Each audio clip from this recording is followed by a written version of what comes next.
అండి అందరికీ ఇలా సేమియా పాయసం చేసుకుందామండి. ఇలా గురువారం కదా, మీరు ఇలా గురువారం రోజు మీ ఇంట్లో స్పెషల్ ఏందో చెప్పండి.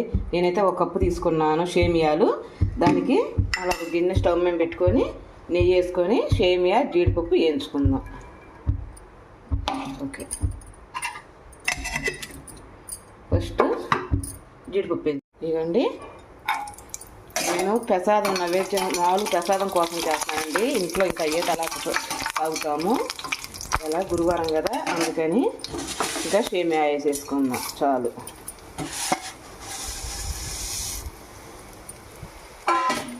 అవి కూడా బాగా వేయించుకుందాం.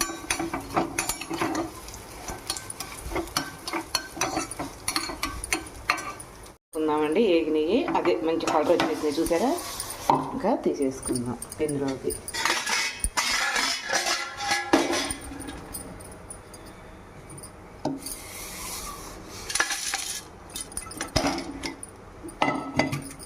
కదా, దానికి కొంచెం ఆట పోసుకుందాం. అంటే కొంచెం పోసుకుందాం, పాలు ఎక్కువ పోసుకుందాం.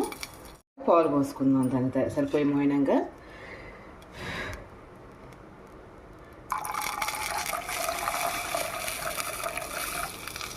ఓకే, సరిపోతాయండి.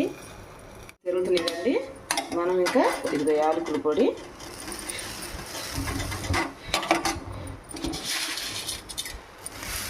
సేమియాలు,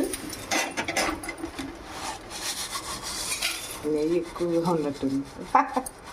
దేవుడి పెట్టేదే కదండి, ఏమీ కాదులే. ఏమీ వేసుకున్నాం కదండి. ఇంకా మనం ఇది చల్లారిపోయాను కూడా మనకి గట్టిగానే ఉంటుందండి. ఎందుకంటే కాగబెట్టి చల్లార్చిపోసా కదా పాలు. అసలు ఎమ్మటే సేమియా మొగ్గిపోతుందండి, మనకి అసలు ఇబ్బంది లేదు. మీరు ఇవాళ గురువారం రోజు బాబా వారికి ప్రసాదం ఏం చేశారో కామెంట్ రూపంలో చెప్పండి. ఇదండి శుభ్రంగా బాగా ఉడకబెట్టుకో. శుక్రవారం మూడో వారం మంచి వారం అండి. మనకి రాఖీ పౌర్ణమి కూడా వచ్చిందంటగా. నేనైతే క్యాలెండర్ చూడలేదు. అందరూ అనుకుంటున్నారు రెండో వారం చేసుకున్న వాళ్ళు మూడో వారం చేసుకోవచ్చు అని చాలామంది అనుకుంటున్నారండి. నాకైతే అంతగా తెలియదు. ఇలా అనుకుంటుంటే విన్నాను. చూడండి మనకి రెడీ అయింది చూసారా. ఎమ్మటే ఫాస్ట్గా రెడీ అవుతుందండి. స్వీట్లో ఫస్ట్ మొదలు ఫాస్ట్గా అయిపోయేది ఏదమ్మా అంటే సేమియా పాయసమేనండి. చాలా ఫాస్ట్గా అయిపోతుంది. టేస్ట్ కూడా నెక్స్ట్ లెవెల్ అండి, బాగుంటుంది. ఇంకా పంచదార వేసుకుందాం. 2 స్పూన్లు పంచదార వేసుకుందాం.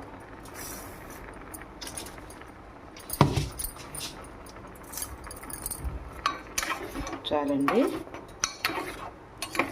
చూసారా కలర్ఫుల్గా ఎట్టుందా, మంచి కలర్తో ఎలా ఉందో చూడండి.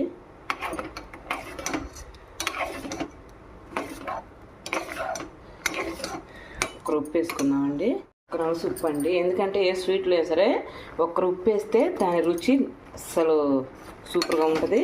అందుకని ఏ స్వీట్లో సరే కొంచెం వేసుకోవాలండి. ఇంకా మనం స్టవ్ ఆఫ్ వేసుకుందాం. ఎంత ఫాస్ట్గా అయిపోయింది చూసారా. ఇంకా స్టవ్ ఆపుకొని గిన్నెలోకి తీసేసుకుందాం. గిన్నెలో తీసుకుందామండి.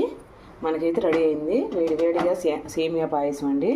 చాలా బాగుంటుంది చూసారా. మనకి చల్లారిపోయాక కూడా గట్టి పడదండి.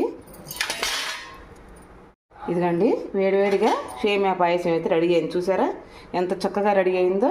మీకు కనుక ఈ వీడియో నచ్చితే ఒక లైక్ చేసి ఒక కామెంట్ చేయరా.